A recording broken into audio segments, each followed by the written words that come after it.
IAS institute నిర్వహిస్తున్న all India scholarship exam pass అవ్వండి. 2 years ఫీజులో 50% మాత్రమే పే చేయండి. శ్రీ సత్యసాయి జిల్లాలో దారుణం చోటు చేసుకుంది. గురువారం కిడ్నాప్ గురైన బాలుడి కథ విషాదంతంగా ముగిసింది. చేతన్ దారుణ హత్యకు గురయ్యాడు. గుర్తు తెలియని వ్యక్తులు బాలుడిని చంపేసి మృతదేహాన్ని కర్ణాటకలోని పావగడ అటవీ ప్రాంతంలో పడేశారు.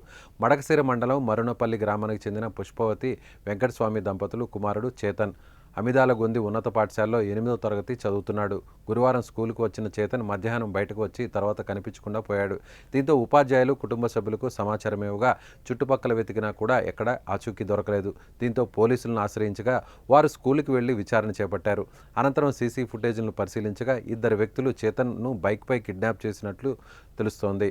వారి కోసం గాలింపు చర్యలు చేపట్టారు.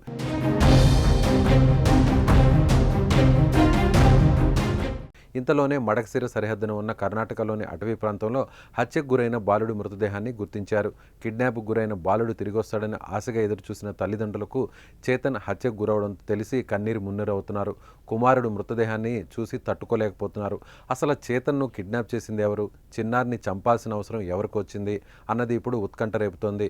నిందితుల కోసం పోలీసులు గాలిస్తున్నారు.